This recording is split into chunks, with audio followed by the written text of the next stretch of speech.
I think I'm live. I hope my music volume isn't too loud. Let me check. Boom. Bang.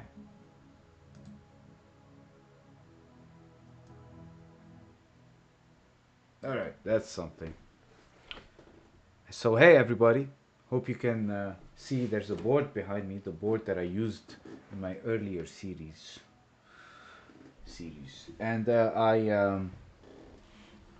wait, where's my pen? Oh, there it is. And I set up this board because I want to get back to explaining things.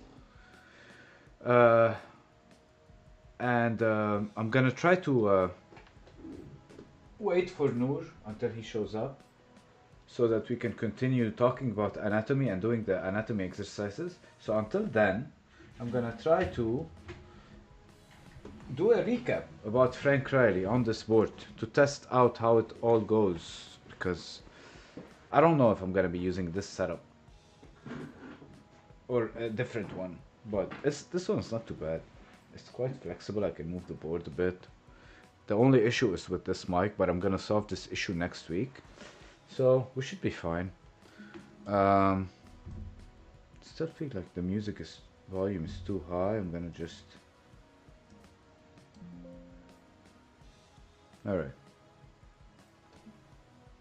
Okay, so let me check on this. Is it long enough? Is it long enough? Ha! Who? Dodge! I dodged that mic very fluidly. Uh, where's that? Oh, there. Okay. So I'm gonna push this up a bit. But I don't think I can use this. So the issue is if Noor joins. Oh god. If Noor joins, how would I know? Okay, so if Noor joins, you have to type on the Discord chat, which is on my other screen, Noor. Okay? I don't know if you can hear me. But if you unmute, let me know on the chat. Oh, he is here. He is here. Okay. Oh, he just said it. I was yeah. So if you can unmute, I'm gonna do a recap. Very quick one, because you're here, because I was waiting for you, filibustering. And yeah, jump in whenever you want. Just having fun. Uh, Setting Ready. up everything. So, today we're gonna talk about high contrast. Oh, wait, let me set up the screen a bit better. High contrast in poses in anatomy.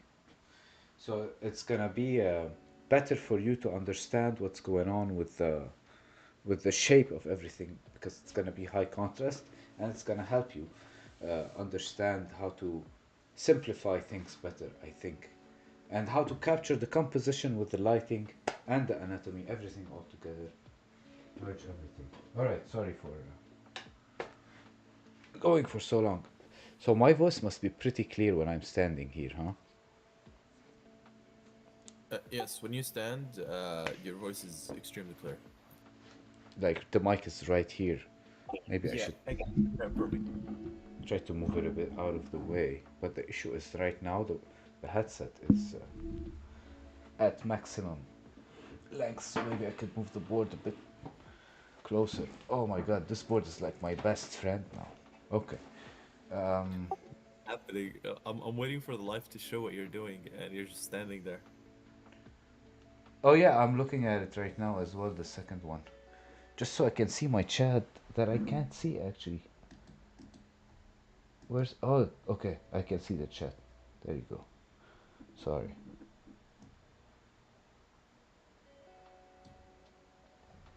This mic is crazy, you were saying? Okay. Alright, so just a quick recap. The Frank Riley thing. What was it? On front view, I'm just gonna do a quick one for. Oh god, you can't see it though. Let me see if I Yes, can. on front view. Okay, let me share screen really quickly. I'm gonna draw it on the board as Oh, you are you're gonna. showing me. Yes, Okay, sure. but also show me what you're doing, please. But I'm making sure it's visible from the board. I'm gonna get this a bit closer even. Okay, there we go. Nice. Okay. Um, yeah, next time I'm gonna have the Bluetooth mics and it should be better. And better markers maybe? I got Front. those like You said front view, right?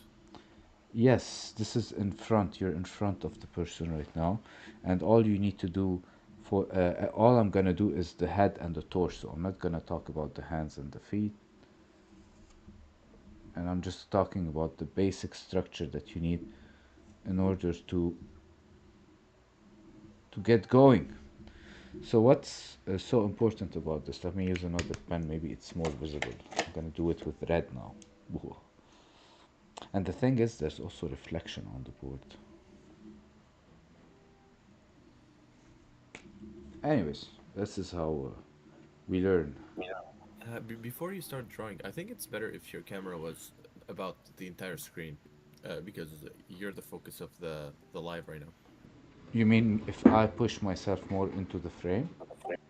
If you make the camera just the entire thing, because I'm not the focus, you are. Oh, yeah, I know what you're saying. Boom, like this. I'm waiting for it to show.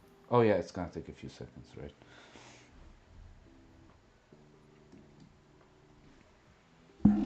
Oh god, my neck. Gonna get a bit. Uh, Question. I remembered you could switch between brushes. Yes. Because yeah, each time I want to, for example, delete something, I have to go right here and I have to press this. I have to the opacity 100, then I have to bring it down and then draw again. Oh, I have to delete something. I have to press opacity up, erase. Is there just like one button where I can switch to another brush?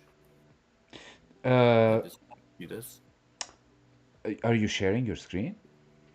Yes. Why can't I see? Wait, let me see. Why can't I see the screen? I have to click on it probably. Watch stream. Boom. Okay, now I can see your screen. Yeah, so what's the problem? Switching between brushes in one button? Yeah. So before, like, if I want to delete, for example, this, I have to. Yeah. If you want to Right. delete something, what do? You press E for the eraser. With the same brush, it becomes the eraser, right? Yeah, but can I have like a different, completely different brush for it so I can like customize it however I want? I think so, but I don't know how to do it. I just press Okay. E, and I just right now I don't know exactly how I do it because it happens so fast in my brain because it's in the back of my head. So when I get back to my tablet, I'll tell you what I do exactly. Okay, I'm just Okay, gonna sure. finish this and talk about it as a recap, and then we'll go. But you know what? We ended up getting somewhere with this. Like this is acceptable, somewhat, Yeah. somewhat. Wait. Okay, let's go. All right. So the thing about this whole thing right now, even though what are those shapes? They are basically two shapes and one line between them. They are very important because once I have this shape, I have the shape of the skull, the upper part of the skull, this part right here, which is like the part right here, you know, with the upper jaw, with the upper uh, row of teeth, and you have the jawbone here, I mean the cheekbones here. This is representing this, and then uh, this line right here is representing the whole spine. That is super important because everything we need to do in our life, we need a spine for it. If we don't have a spine, the whole body collapses. It's like the main uh, thing that you need in order to be able to do any type of movement. Why? Because all the power comes from the hips that are at the bottom of the spine, right? You know, of course, that are other things that can generate power from the hips all the way up to the neck and below the hips, like the legs, but all the power has to go through the middle of the body, that is the hips, and the bottom of the hips are represented by the bottom of the triangle here, and through the hips you have through this you have a rib cage sitting here, and this rib cage is also connected to the shoulder blades and all that, which is why you have this triangular shape. Because of the rib cage we have this triangular shape. So these two simple shapes are helping us understand how to kind of start building everything like that. And as soon as you understand that this spine right here is the this line right here is the spine, you will understand that you have to understand that when you bend it, you have to bend it the right way, right? You can't just like break it. You can't bend it at an angle um, at the center level. At the silhouette level, you can make an angle like that, but if the spine itself never bends like that, right? The the vertebrae will crack. So I'm watching. Just letting you know, I'm watching your stream. It's very very late. I just saw you making your camera bigger, so oh, it's solid like 1 to 2 minutes late. okay. Am I okay? So if I try to turn my camera on Discord, Maybe that'd be better actually. Yes. let's I'll see just if completely skip forward to watching the stream. let's hope it works, because sometimes it doesn't work when OBS is using it. Yeah. Yeah, I don't think it's working. Uh, hold on, wait. Okay. Okay, I got to the part where you're drawing the spine now. Okay. You know what? Bear with me. Let me finish everything I need to say on camera, and then once I switch back to the to sharing screen, you'll be looking at it directly through the share screen. You see? Of course. This Yeah, is yeah. just the recap in the beginning anyway. And I'm like 90% done. What did I want to talk about? Um, so yeah, The spine. so this is the main thing that I like to focus on when I'm talking about Frank Riley, is this connection between those simple shapes and the actual human body, and understanding that these two lines are very related to each other, connected to each other. They're extremely connected to each other. The shoulder blades and the hips are extremely connected to each other. Why? Because the spine is connecting them, and the spine is the line of action, like in that website I used to draw.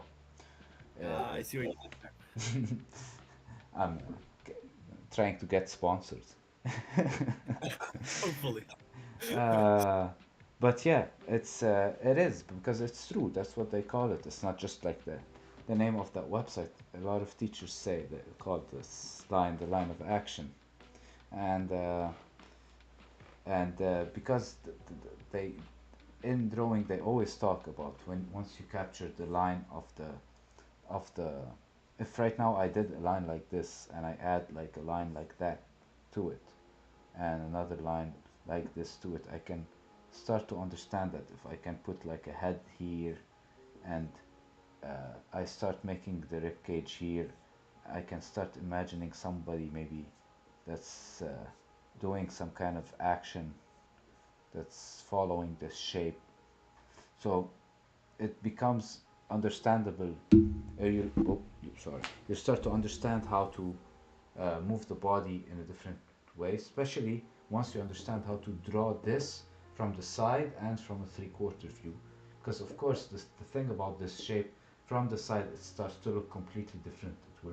This triangle will bend because it's following the shape of the rib cage all the way down to the hips. So it's gonna bend throughout the rib cage, following the muscles of the chest, and then bend. We will talk about them once I get back to my PC and start drawing the poses. Anyway, so that's all I can talk about for now, because I want to get back to drawing poses today. But this is a quick recap about why I like Frank Riley so much, and how I like to use it, and why I like to use it when I'm drawing anatomy or faces. And today, also, we are going to wait one second. We are going to focus. My cat is sitting in my seat now. Corin, My cat's watching me as well. Corin is sitting in my seat in protest. He wants me to brush him. Hey, oh, he's gone. You have to give him his holy brush. Okay, so I'll put this here and lower this a bit. Okay. So now we can get back to making the camera a bit smaller. Putting it here. And I'm gonna put you on the other screen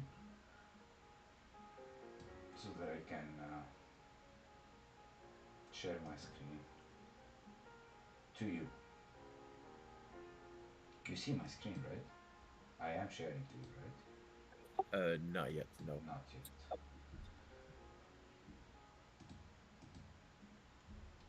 So, now you see my screen. This is what we had done last time, last week. Okay, yes, I see it. Okay.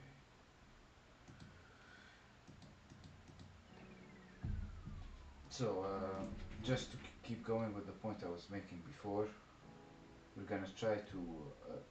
The most important thing is to understand uh, where. Oh no, we have to do the cube jelly whatever exercise now. Oh, you should have been doing them actually. No, we don't have time. We don't have time. You should have been doing them during the warm up. It's a warm up. Because I don't like I've been it. doing this Like stuff it. all day. Like I already did this stuff twice today. Um, That's torture. oh yeah, I love it. I'm used to it. I don't Uh, like it. Last time the goddamn oh my god. no, it's fun. It's fun. You can do it while listening to music, but yeah, the action itself is repetitive, of course. Okay, so just a recap to continue our recap about Frank Riley. So why is Frank Riley super important to me? Because when you understand these two simple shapes, then you need to understand them from side view, which is gonna make everything a bit more complicated. Uh, but you have to understand how the neck and the triangle are connected, because in the straight view it's easy to connect them, but in the side view it's difficult because the neck is not like a ball connected to the head. It comes in at an angle because of the the the occipital O or something it's called, or it's Fine. the hole in the back of the skull. There's a hole in the back of the skull where the spine goes into, and it's coming at an angle. It comes in at an angle. It's like a 45-degree angle, and the spine is like, boom, coming in like this. Uh, you know, Okay. because the spine inside view looks more like a Z, because it's carrying the rib cage. You know, it's carrying the rib cage, and then it's attached to the hips. So the triangle then, this triangle that was here, becomes. I'm gonna give it another color. So this triangle that was here will become will envelop the the rib cage and end in the middle of the groin. Okay, Yeah, and no, this is the part that I still don't like. I'm trying to imagine, and I just can't imagine it. the triangle itself will actually also, this line will bend a little bit, but that's fine if you and and then the yeah it's related to how you well you understand this, and then it's fine if you don't get it. You can maybe find also another interpretation that will help you understand whatever will help you understand how to draw anatomy at the end, you know. But and also I understand because this is Frank Riley, the Frank Riley method. It's not something that people like to learn. It's important and everything, but it's heavy. The Frank Riley method is known to be a little bit annoying in terms of how complicated it can get with all the lines. But I feel like they have a flow, and once you understand their flow, you will automatically, your brain will automatically tell you where they are. But of course you have to practice a lot.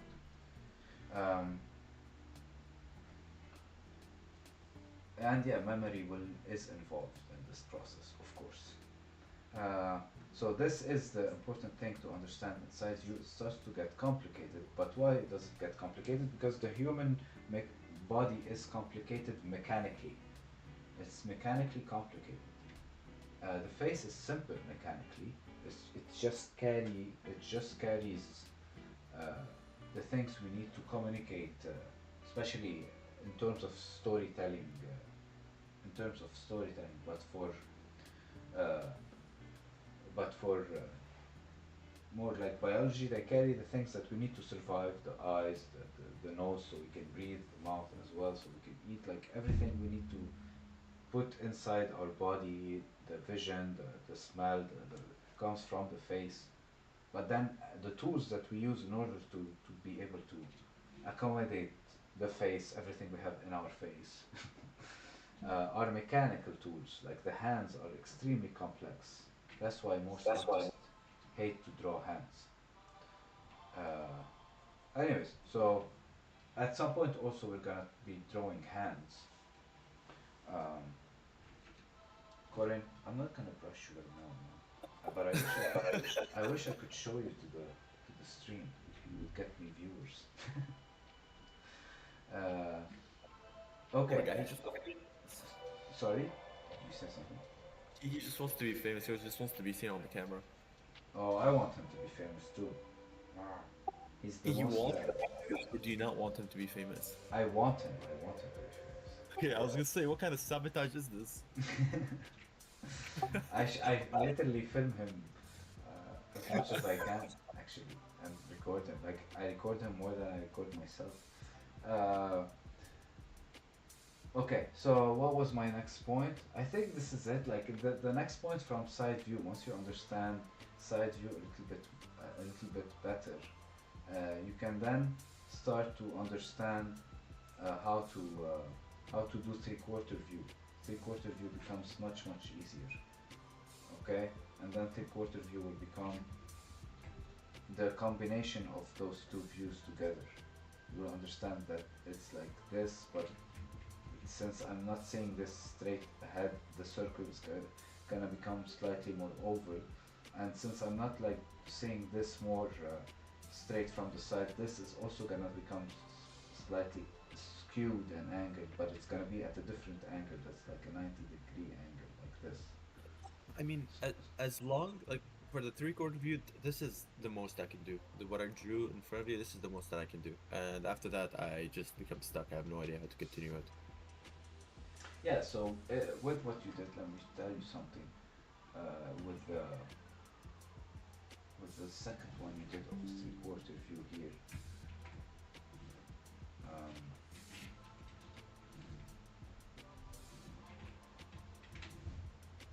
I copyrighted it, by the way. You can't use it. I'm using it. This is you never know. This might become super valuable. Yeah, Yeah, maybe, maybe. I'll take credit for it. So this rib cage here, this is the rib cage. Okay, try to really see the rib cage. It's not just like this simple. The rib cage goes through these points, which is theoretically according to what you did here, but it's not supposed to be here. It's supposed to be more like here. That's the middle of the triangle. The triangle would be around here. So your rib cage should be around here, and this should be the side of the body here. Understand? The chest muscles would be like around here, right? And this would be the armpit, and this would be the muscle behind the armpit, the retan. I don't know what it's called. Is this where I start panicking? No, no, there's no need to panic at all because it's just it's just I just want you to understand it was a very simple thing you missed technically. It was just the fact that this, instead of being from here to here, it has to be from here to here more. And then this, instead of being this small, you have to remember these points. It's fine, you know. No, now, if you practice this a bit more, you'll remember it. It's fine. And then once you have this connection, now see the armpit. It's here. You see, that's the armpit, the muscles of the chest, the muscles of the shoulders. Okay, okay. I feel like okay, it's getting into me. I feel like okay.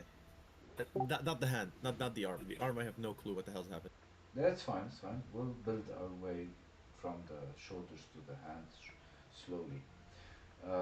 Okay, so that's the best we can do for now. Let's practice a bit and see where this goes. So I set up a few. Wow, I'm seeing myself on a whole bunch of screens like I'm a propagandist. Uh, There's- anyways, yeah, you were saying something? I was just calling it a dictatorship. That's all. Oh yeah, no, thank you. What? I That's love not. being a What? dictator.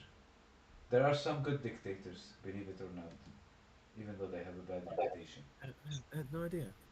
Yeah, you like, imagine you lived in an empire that made you a dictator, but you happen to be a good guy. What do? You just, as a dictator, you try to give rights to your people, and you know, like right now, what's happening with the world is proving to us that like empires, dictatorships, it's all the same, you know. Anyways, uh, so what was I saying? Yeah, poses, dramatic poses, like these times. Yep. Uh, very dramatic and super sad, honestly. Okay, so let's start by first focusing a little bit on the face. This is an easy one, and I'm not gonna set up a timer. I'm gonna start easy, and then once we are warmed up, I'll start setting up timers and stuff. So, oh, I need to send it to you and to the chat. Who, whoever wants to see the poses that we are doing, we are sending them as well on the Discord channel. You can see them there on the general discussion, where you will also find lots of reels about art that I send all day as I doom scroll on Insta. And yeah, here's one for you also, Noor. Boom. Alright. So the thing about this image is you see a face, and this face is, you would first at first glance you would think it's 50-50, right? It's 50% in the dark 50% in the light. But then when you look closer, you will notice there's a glimpse of light hitting the cheekbone on the other eye, on the other side. See, this is a technique that was developed by a painter called Rembrandt. This is Rembrandt lighting. And they use it in Hollywood, they use it in movies, they use it in photography, they use it in paintings, they use it as much as they can use it. Some people don't use it because everybody uses it. That's how much people use it. But it's a very good, it's a very effective method. Why? Because the thing about emotions. Remember when we talked about emotions? Remember? Did we talk about the emotions? Yes, I think. Remember the symbol? Oh no, I have no idea actually, but we've never talked about it. I We don't never think. talked? Okay, let me do a quick recap. By the way, this is good stuff to be edited into Reels. Uh, Hmm. this is.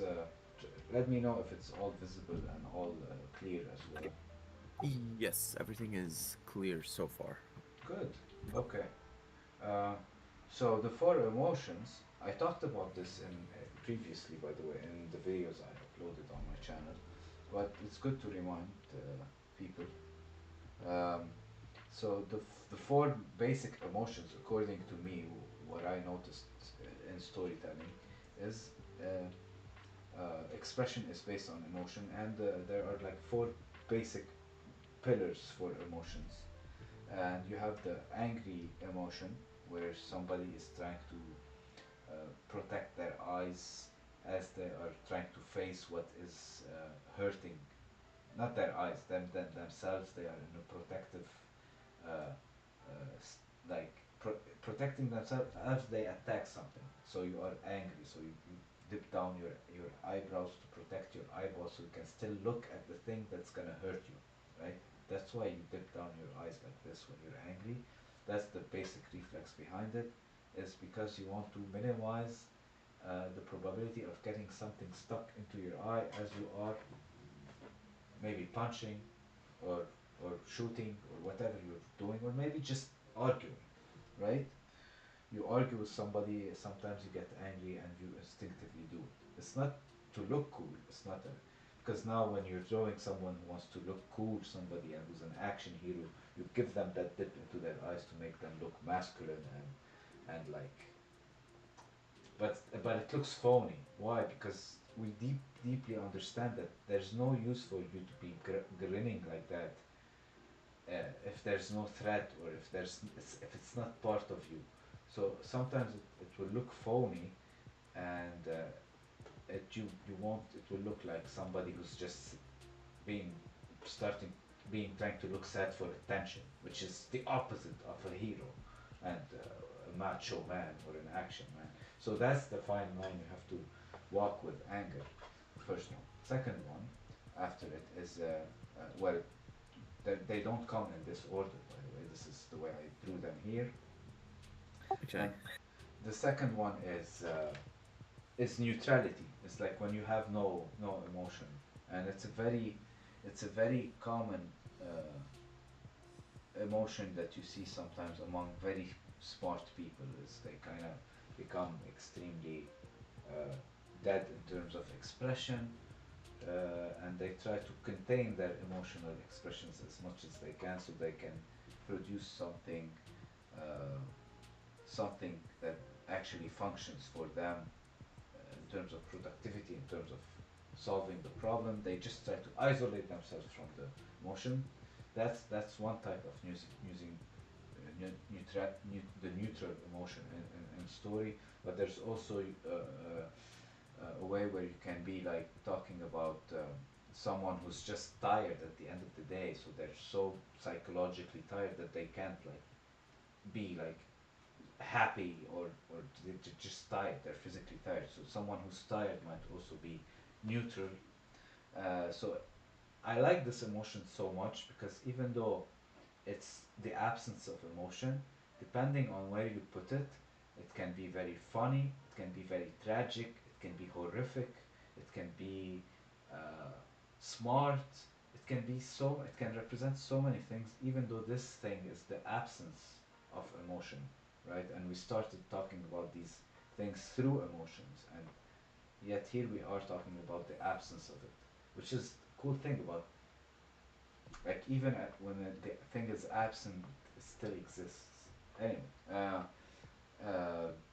the second, the second, the third emotion I drew here is kind of like the opposite of anger. It's when you are worried or when you're afraid, when your eyebrows dip to the opposite way that they dipped when you were being in aggression mode, or angry, or vengeful, or whatever you want to call it, enraged. These are like the opposite of each other, those two emotions. And they also kind of work in opposite ways in terms of behavior and everything. When somebody is afraid, uh, their whole body will act in a whole totally different way than when somebody is going in aggression mode, usually. This emotion is not just fear, it could be fear, it could be worry, it could be pain sometimes, or just like sadness. It could be just simple sadness if somebody is sad. So this is not just one emotion, neither is this one here, right? The angry one. The angry one also doesn't always have to be like anger. It could be like intensity, you know. Um, so like the pure version of anger is intensity, if we want to say it, like Okay. we could say it. The nice version of it. Then we go to the fourth pillar of emotions, which is happiness, and is represented by or happiness, should I say? Yeah, let's call it happiness. It's when you smile and your cheeks go up, and then your eyes are are are literally shaped, being your cheekbones literally start to kind of impair your vision a little bit by doing those small arcs below your eyes. And when people smile a lot, you will see they have those big jolly cheekbones that are Jolly. like the Santa Claus uh, cheekbones. Not cheekbone. Oh yeah, they are the cheekbones. Yeah. So yeah. So this is the happy emotion, and it's also like it can represent so many things. It can be dark. It can be happy. It can be simply representing someone who's happy, but it could also if someone is smiling when no one is supposed to smile, then it's going to represent something totally different. So it's all about the setting, and these are the four main emotions. Now these main emotions uh, are, guess what, usually rarely being, when you are especially telling a story, rarely being used as they are, like just by themselves. Because here's what happens usually when we are talking about emotions, we have uh, we are the humans are complex creatures, which means that their emotions are complex. They are sometimes mixed multiple between two emotions, between two pillars, not just one. Which means sometimes when you're angry, you might also be afraid. You might be angry and afraid at the same time. Because guess what? When you are trying to be courageous and brave, usually you are facing your fears. So fear and anger are actually constantly running after each other. So if you want to show true anger on a hero's arc who's overcoming something, you shouldn't show it pure anger that's completely like he's completely figured out how to deal with what just traumatized him. You have to show him being starting to show this aggression as he is still afraid of what traumatized him, because that's what a reasonable person would do. And you want the people to relate. You don't want to isolate him from the viewer, unless maybe you do. Maybe you want to talk about this this OP character that just overcomes his struggles on a much higher frequency than the common man, then yes, you can maybe interpret that, but you have to take it into consideration so that the viewer can pick up on it in your story subconsciously.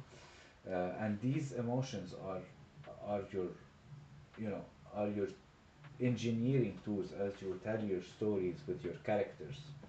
Oh yeah, and one more thing before I move on to the hybrid emotions, to the emotions that are a mix of two emotions, is that these four emotions also are good when you're telling a story about a about a group of characters, and you want them to be reach for the biggest amount of viewers you can reach.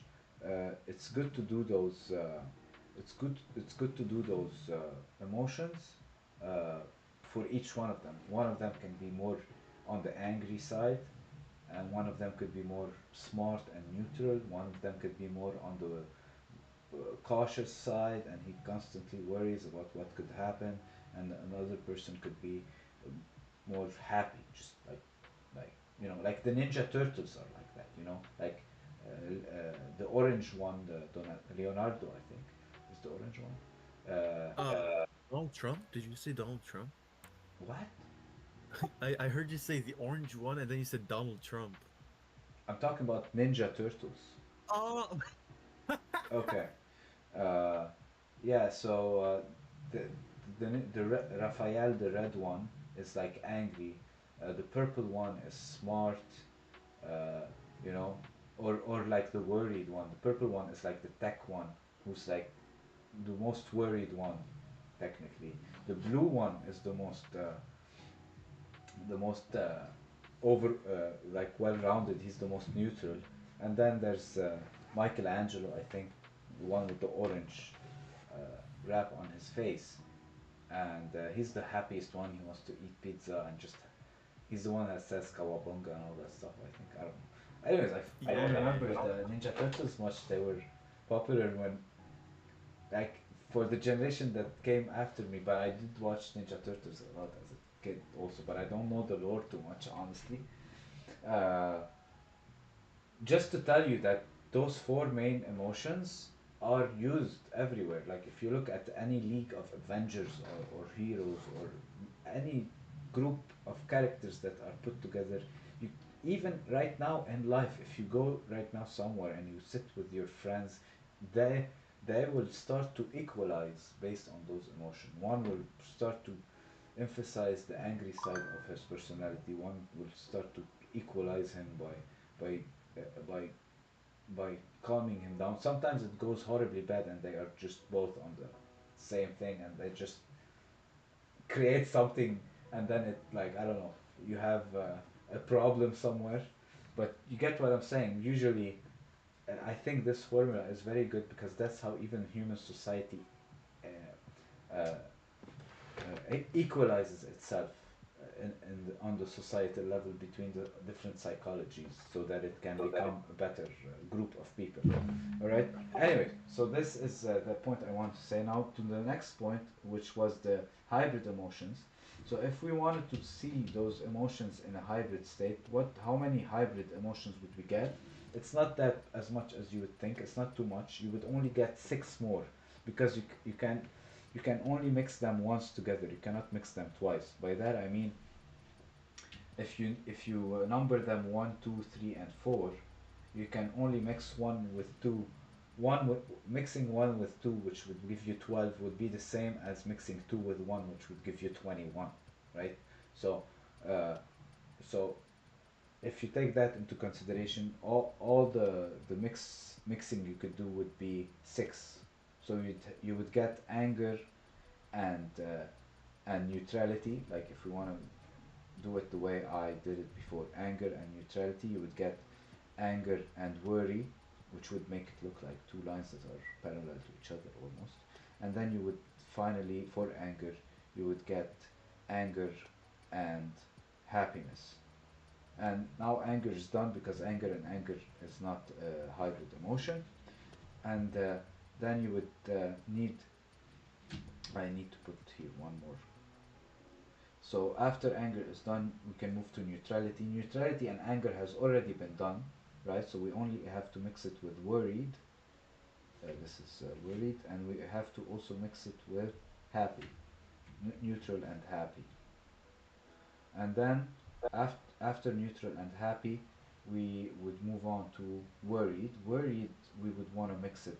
We wouldn't want to mix it with angry or neutral anymore because we already did.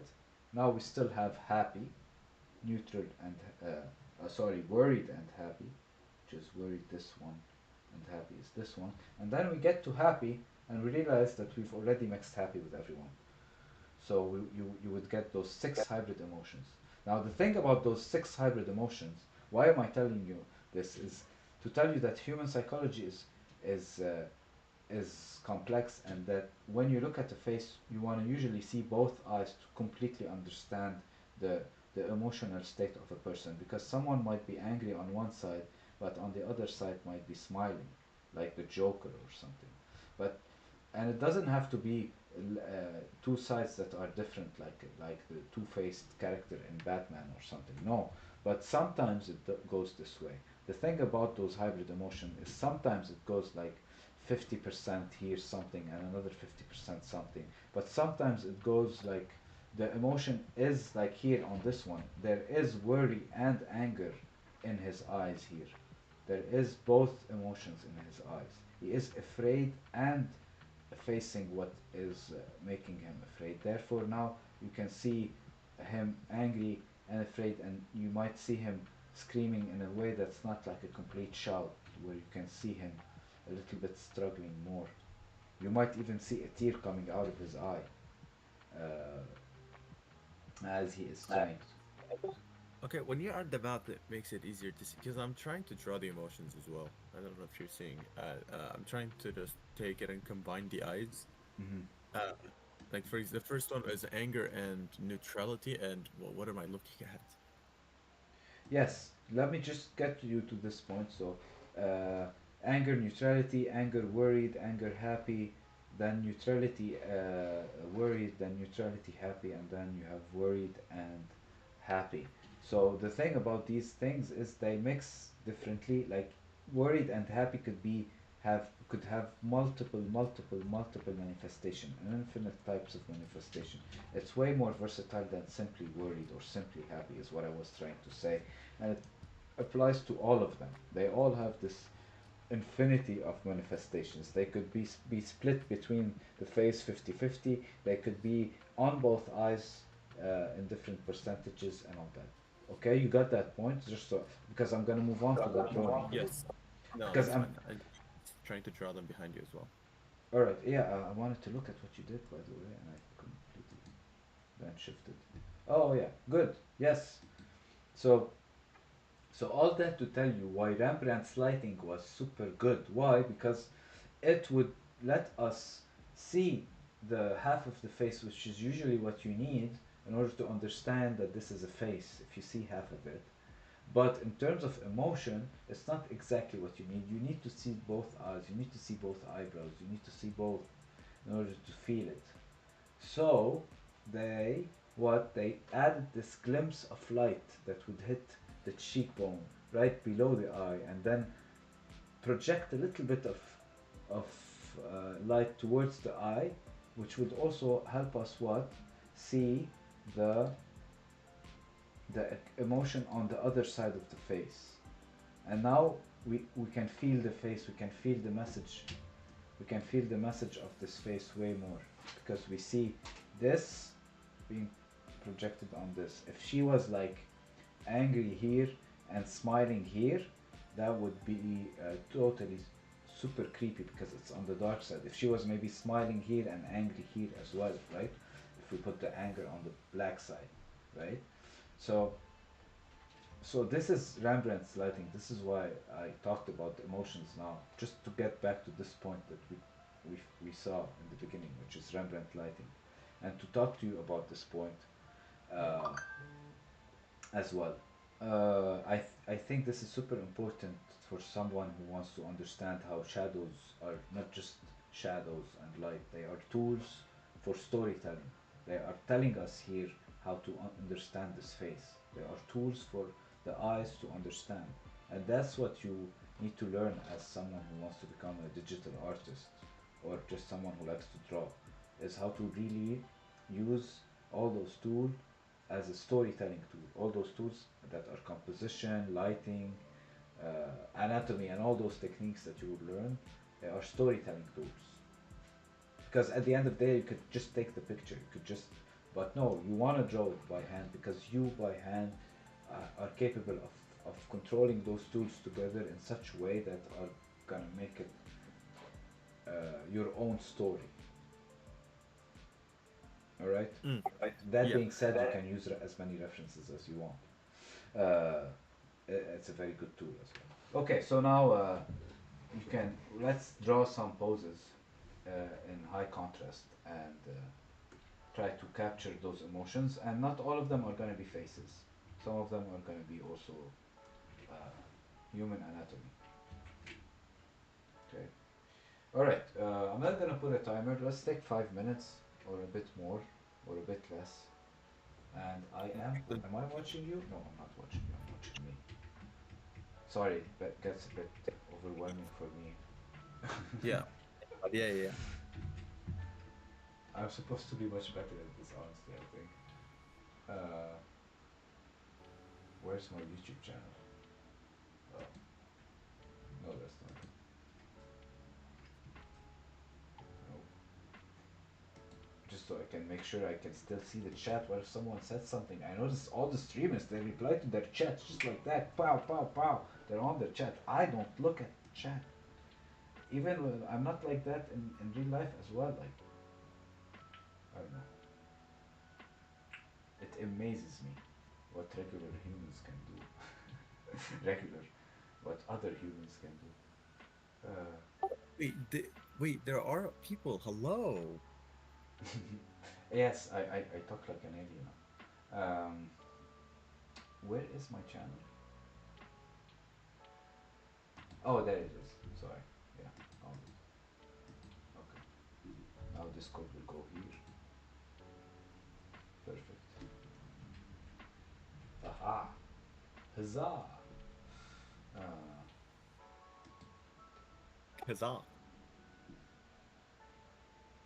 oh, Nami is here.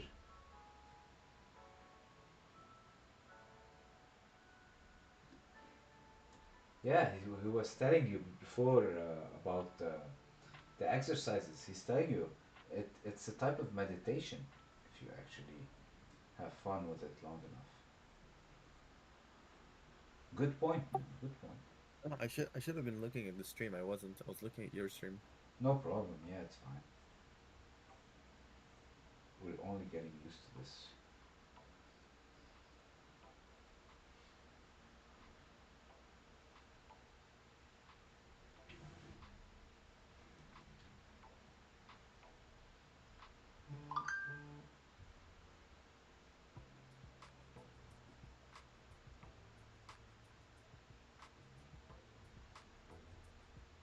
Now, the accuracy is not important. The most important thing for me is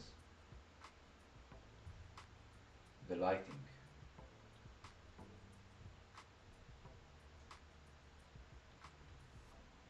Is capturing the is trying to capture the lighting of the person.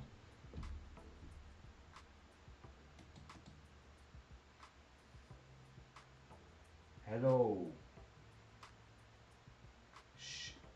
Schnitzel Profi.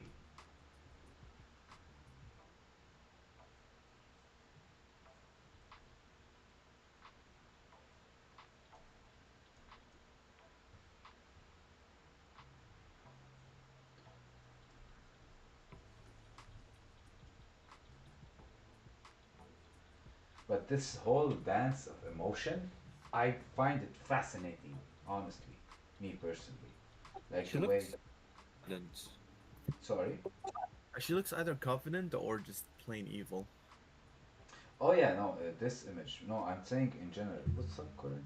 I'm saying in general, like learning how to convey complex emotions. Like if somebody's lying, but you want to show that they're lying, but they have good intention, or versus somebody who's lying, but they're lying with complete evil intentions and they're like enjoying it, or you know, all those things. I find it fascinating when you kind of like figure out how the emotion in the face works. And honestly, it's like body language stuff. It's like you learn to read people better. You learn to capture that stuff better as you like you learn to detect. You become like a mini investigator when you're an artist, Mini investigator. I like this. like an artistic investigator. And that's why Yeah. also they show you like Sherlock Holmes has an artistic side and all that, even though he's extremely scientific, but they still make you feel like he has a bit of an artistic side to him, kind of like a composer or a maestro. When you look at him, he's like a maestro, right? Anyways, yeah.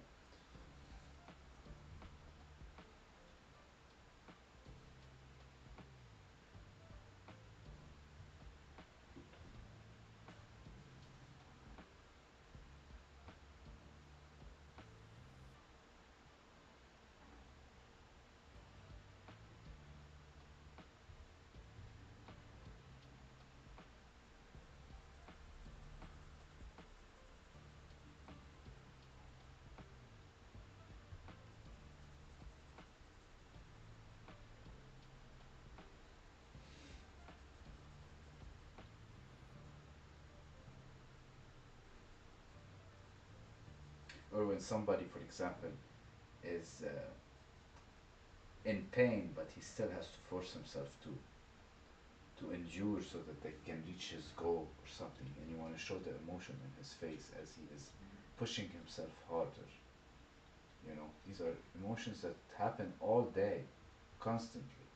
We go through them, which is why we relate to struggle in movies, even though it's much harsher. But we can relate to them, and the harshness of the story sometimes helps us gain power in our own life because of the comparison. We say, if he can endure this, I better endure that. Uh, so this whole game is really fun when you get into storytelling. Interesting to think about this now that you mention it. So right now, when you are drawing those characters in front of you, those poses, try to think about them. Try to think about those skills that you're acquiring for the for that vehicle that is your story, that is your world. You don't care much more than that. Of course, focus on the anatomy, focus on the information itself so that you can understand it, but don't you're not going to become a camera at the end. You're not going to become something that just draws what they see. It's not what you want. That's not the goal. You don't care about that. What you care about is just training your brain to look at things and then transferring that information throughout your brain to your hand and then putting it on a 2D surface. It's weird. It's a weird process, but it's a meditation, like our friend Nami said before.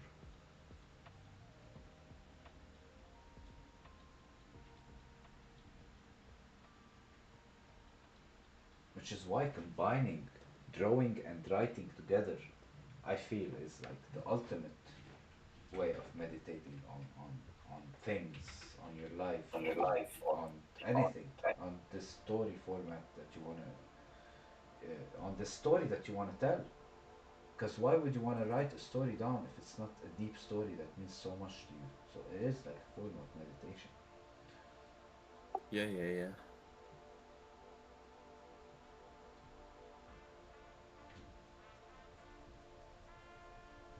All right, let's take one more minute on this, or maybe less than one more minute until it becomes 12, and then we're gonna try to move on. You were a bit too focused on the structure, but guess what? That's completely normal. You're still taking it all in.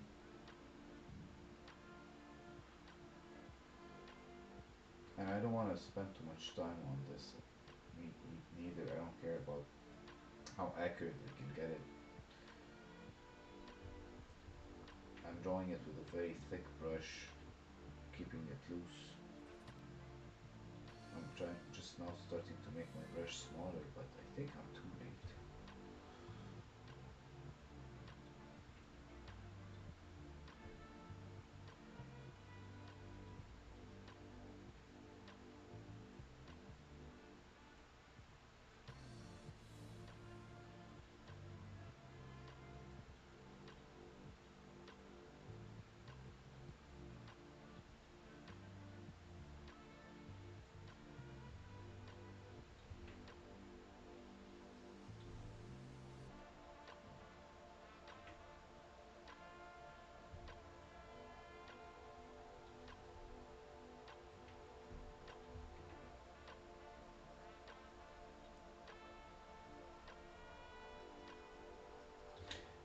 12 times up.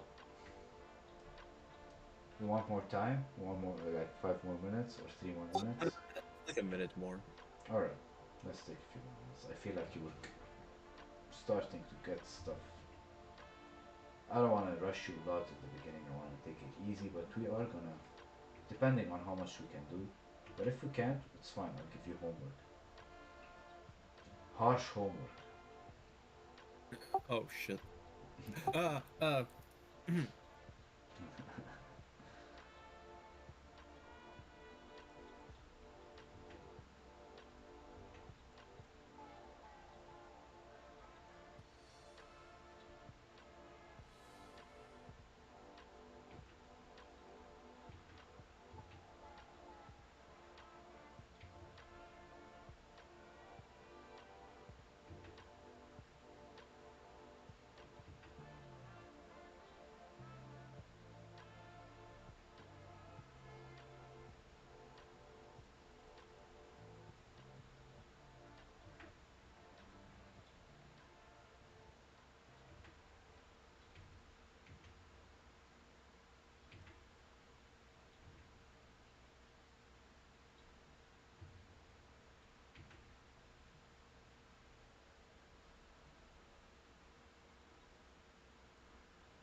One more minute.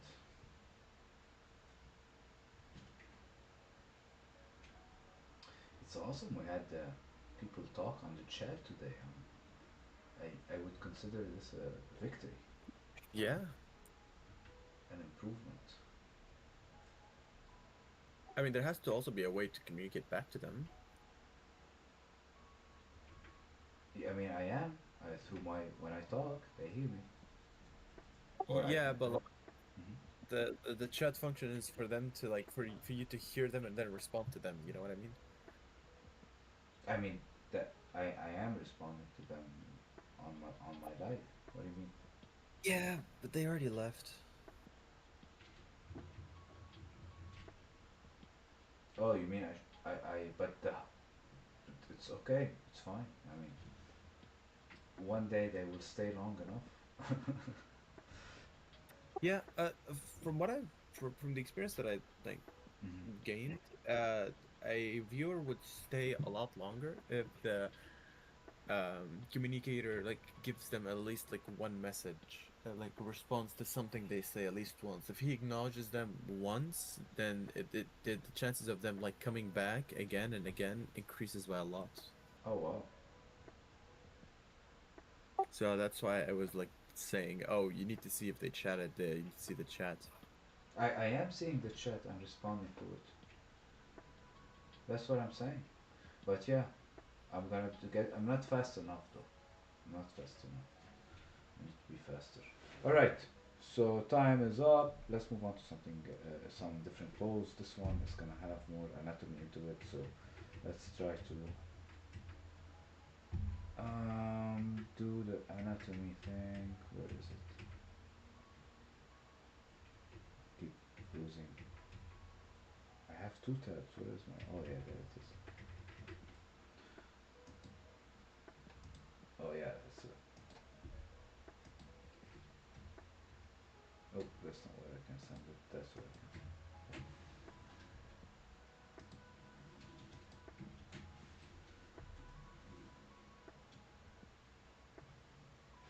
Oh wow, that gives me flashbacks. Oh yeah. Yes, and they're not happy ones. Oh.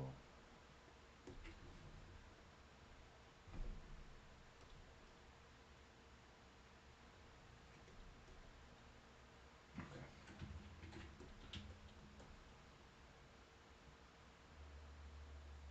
This reminds me of the movie 300 again, like the last time. Oh my god, what the hell is happening? I don't want this. I'm gonna try to use a different brush, maybe this one. Ah, yes. Okay, so this inclination. His face is inside you, but It's not side, it's in 3/4.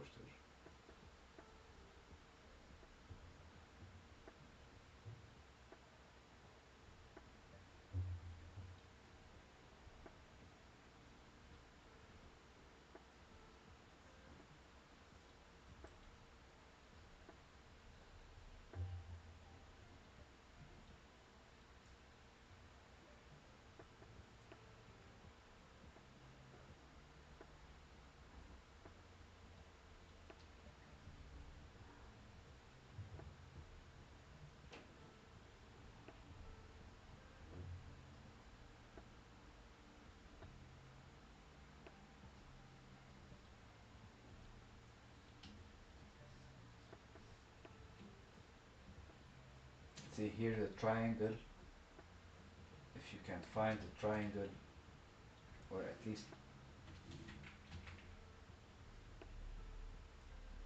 find the direction of the spine. See, even though here he's standing up straight theoretically, his spine is bending. You see the complexity of the whole thing, how it can get.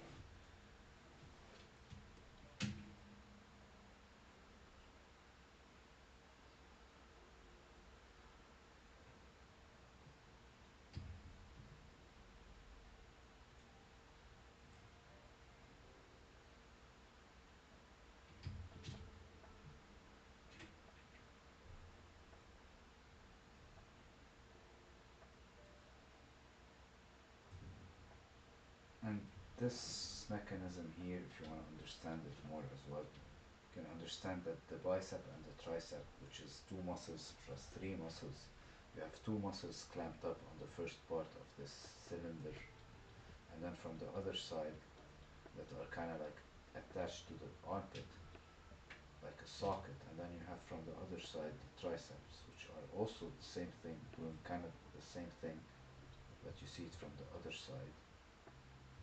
And then they kind of lock into other muscles, kind of like Legos, which are the forearm muscles that are attached to the bottom part of the kind of area where the bicep and the tricep are, so that you can move, right?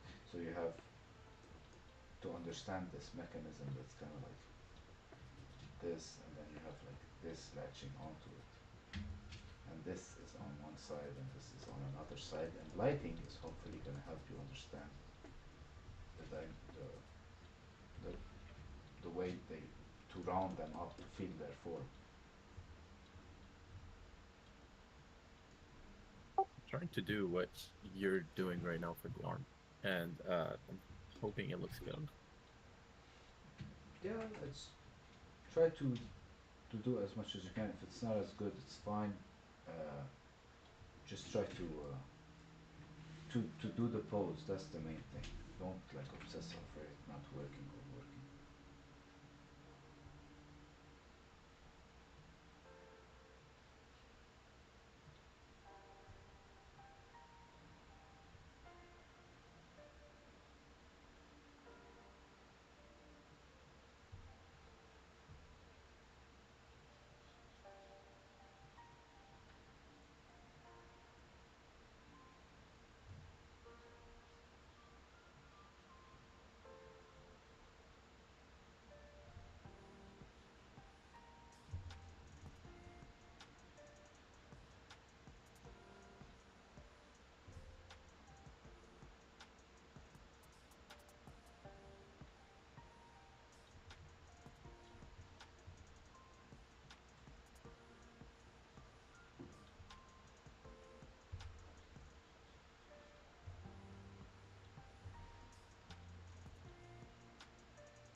This guy's rib cage is massive, by the way. And how do you know it's the rib cage? You can see literally where the ribs are because this man is shredded. Aren't those the triceps? Not the triceps. The traps. Sorry. The trapezius muscles, you mean? The traps? That's what you call The it. ones that are like showing up right under his triceps. Oh, the traps are under the triceps. which means debutant. You call it in French debutant, the one here that I'm showing here. Oh, you can't see me here. Uh, Because I drew the rib cage like this. It's a small circle, but you just drew it the entire thing. yes, yes. I followed. First, I made it a bit smaller than it needed to be, but then I noticed where the ribs are, and then I followed their shape. Uh, because he is, first of all, inflating his chest, and he is a big person with big skeleton. He has a big rib cage, big head. Maybe he's not big, but he has a wide head, wide rib cage. He could be short, for all I know. I don't know. But I think he's a massive person, like tall and wide. Because he's a javelin thrower, so the wider your shoulders are, the more you can throw it.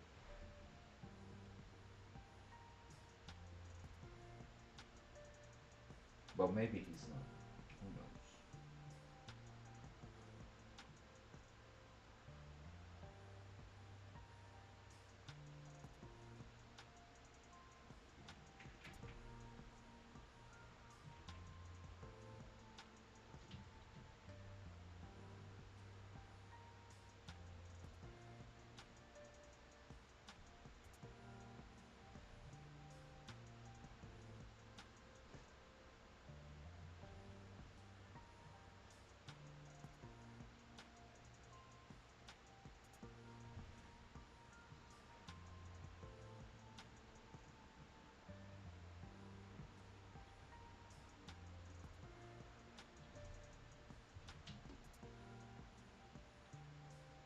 His hand's a bit bigger than it needed to be, but that's fine.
How are things with you, Noor? Good. Yeah, I just didn't expect it to give us that much time. Mm-hmm. Because I want you to take your time this time because I feel like the light is gonna push you to focus on what's right and what's not right. There's no need to rush you with time, and it's good to alternate because I feel like I want to train your brain in both ways, the taking your time way and the rushing way, because you have to rush things sometimes just so that you can train yourself to focus on what needs to be done. But once you know what needs to be done, then you can take as much time as you want. See?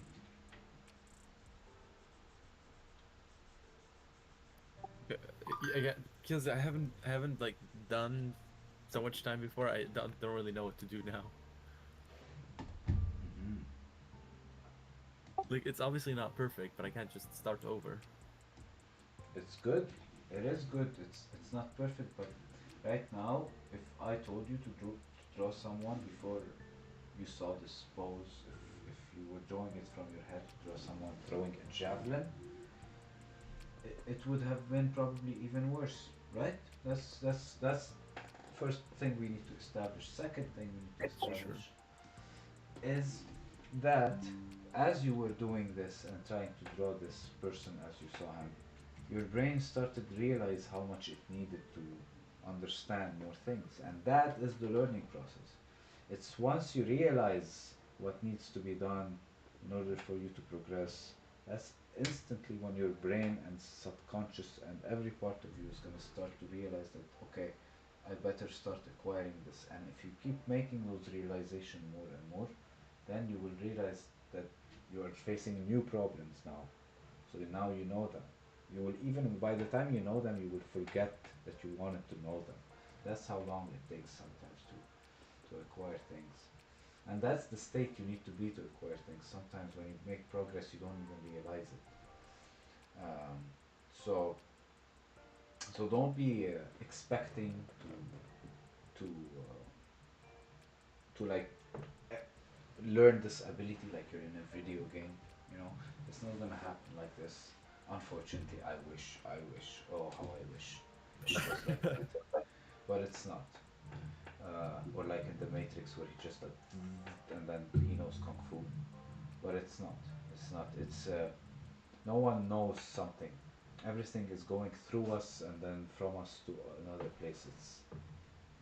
It's all like there's a lot of deep thinkers that tell you that they don't know what they added to physics if they're physicians or to the field of science that they dedicated themselves to, because sometimes you say you want to add something from yourself, but you realize you have, as soon as you try to deviate from the what's known, you realize that you have nothing to say.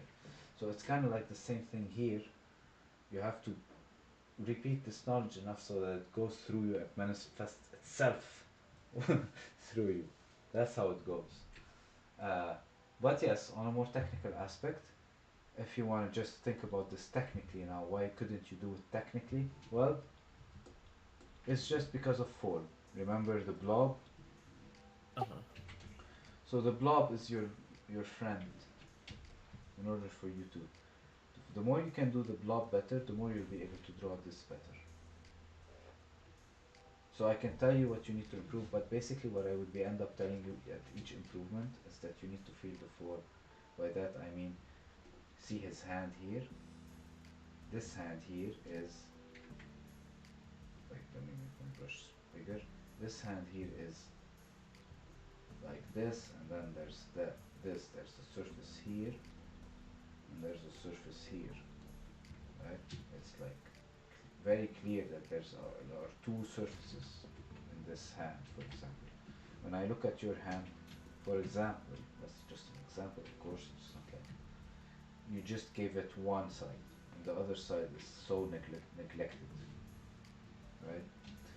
So you need to feel the form Okay. a bit more. Here you try to do it, but you did it just by looking at the black and white where it is, where it isn't. If you had felt the form here, you would have realized that this side here is going in a different direction, then this side starts to go in a different direction. So you can like understand those shadows. That's why I like drawing things with shadows with you because it's helping you feel the form. Okay, so try to feel the form as much as you can. Okay, here the volume of the skull also can be improved. That's fine, that's not a big deal. Kind of made it bigger than it needs to be now.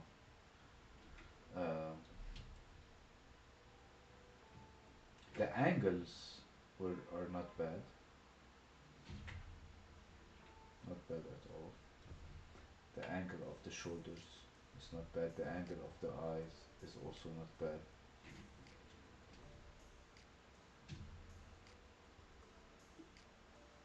Once you find the rib cage, once you find the rib cage, which is here,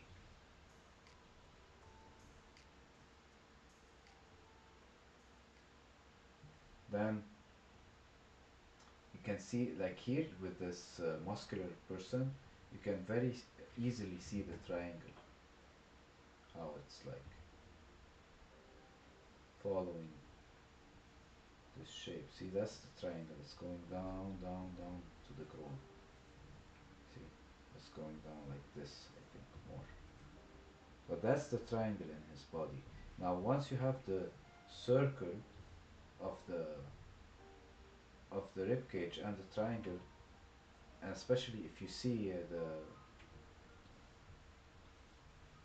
the model in front of you, then you can easily know where to put the diaphragm, which is gonna help you put your abs on the map. Okay. This is tough. It's slowly getting harder.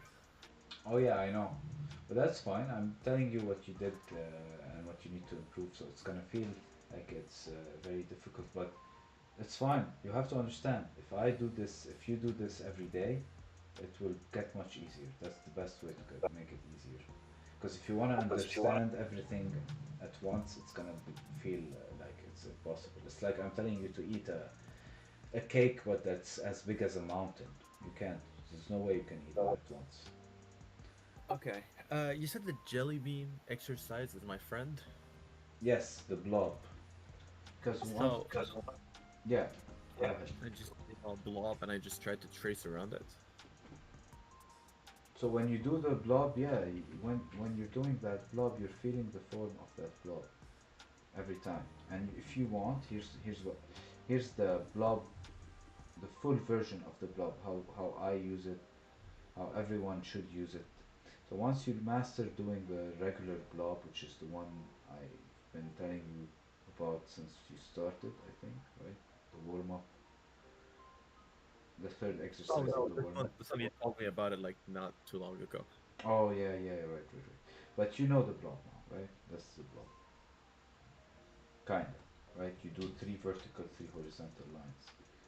So the blob is just like an organic looking shape that has no hard edges.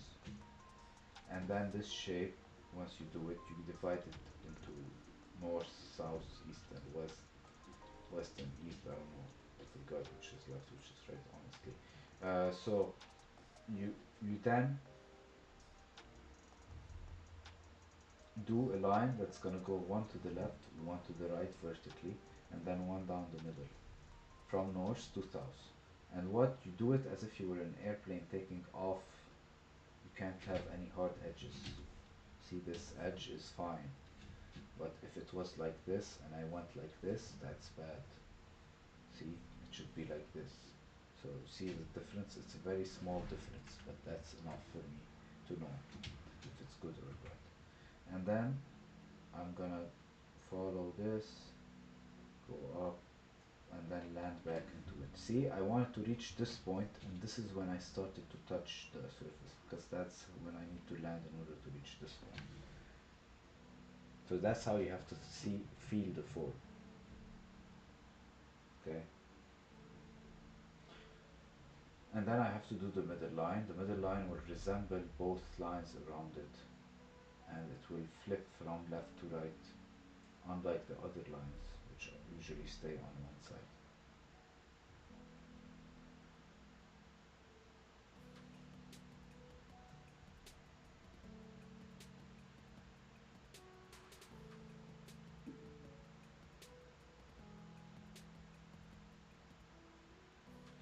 See?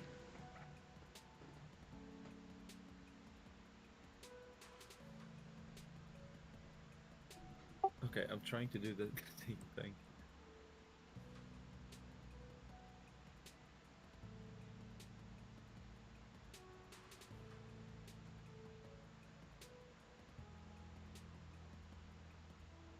Yeah, your blobs need work. See, it has to feel at the end like it's something that you can put on a table somewhere located. What am I looking at? You're looking at a net that's like used for catching fish or something, and it's badly done because there's a big hole in it. But Yeah. that's fine. That's fine. This is this means we have tackled the root of the issue, which was form. You just need to practice form. That's good. This is a good thing. Okay. Okay, so the blob is my best friend now? Yeah, do the blob every day. Do it so much that you can maybe once you. Yeah, and by the way, this is phase one. This is blob 101. This is just the first phase. Once you get good at the blob, then you can start doing a blob. You find the three shapes, the three, the thing, the three lines vertical, the three lines horizontal. Okay, and you can. Oh, once you get good at it, you can do it without removing your pen. The whole thing, one The go. I'm sorry for swearing, but god damn! Yeah, you can do it all in one go once you get good at it. See, Oh my god. it's You're like really good. it's like you're summoning a jelly globe, and boom, summoned. Um, it's fun, and even the Frank Riley face, if you get so good at it, you can start to kind of see how you can like kind of try and do the all the ovals and then find the eyes, and once you find the eye, you can find the shape of the forehead, which was the circle between the eyes, and then you can move down, do the circle of the chin, and then from the circle of the chin you can do the donut, and then from that donut you can do the inside of the donut, and then I can here from here go here and then go up and do the ears, and then I can go back down and do the chin, and then go. So you can do the whole thing, even the whole Frank Riley thing, and that's why I like Frank Riley because you can find the whole flow of everything, and finish everything in one line. Unlike Andrew Loomis, where he tells you that you have to draw this line and this line and then this line and then this line. So the flow of Frank Riley is perfect, but it's complex. It makes it like complex. But once you know it, and it's in the back of your brain, which can understand much more complex things, uh, it becomes so much fun. Anyways, so the point of this, once you do these blobs, now you can remove the organic part of it and make it mechanic. So now I can, because I have felt the form of this blob, I can now give it a mechanical shape. So maybe now this can become something mechanical like this. Maybe I can make like this into a certain type of chimney. You know, maybe that's a chimney. Okay, I'm Okay, watching that. and then maybe I can say this is the house beneath the chimney, a tiny house beneath a giant chimney. Why I don't know, Yes. but you get my point. I make the blob mechanical, hard-edged, hard surfaces, right? Instead of having curves, I'm gonna have edges. You see, I turn the curves into edges. Everything becomes an edge. So at this point, once my blob becomes like edged up, I can have fun, do whatever I want. But if you can't have ideas and have fun like this one, amazing, genius idea, Huh? you're gonna just do edges, right? And after you do those edges, you can shade it. You can like give it the 1, 2, 3 shades, like highest, like the lightest shade could have like just barely a few lines, then Yeah. the medium one, then the third one would be like the darkest. Okay, and this alternation between organic and mechanic is gonna help you draw everything, because in this guy right here is a mix of those two things, the organic and the mechanic. The hardness of the jaw is mechanic, is hard edged, but like the roundness of his muscles is organic. You understand what I'm saying? Yeah. Yeah. All right. Okay. So I think we can stop here today. Do you have any Yeah. questions? We can talk for a few more minutes before we end it. I don't have any questions. So I'm gonna try to do the jelly bean method, and I'm gonna fill this entire paper. Okay. I'll send you the best ones. Perfect. Try to have fun with them. It's not about also becoming like a camera. Like I said, you don't need to draw reality, but you have to draw it in a certain way where we understand it. Mm. What information you're taking, information you're trying to show us. That's the skill. Okay, that's Okay. the skill. That's where the skill lies. All right. Um, all right. So I'm gonna end the stream. Thank you for watching. We'll see you next time. And if you can join our channel and contribute to this creative drawing community, we would love to help you, and subscribe as well to the YouTube channel if you can. And see you maybe tomorrow, right? Maybe tomorrow we'll do a Yeah. Yeah. session. Yeah. Awesome. All right. So let me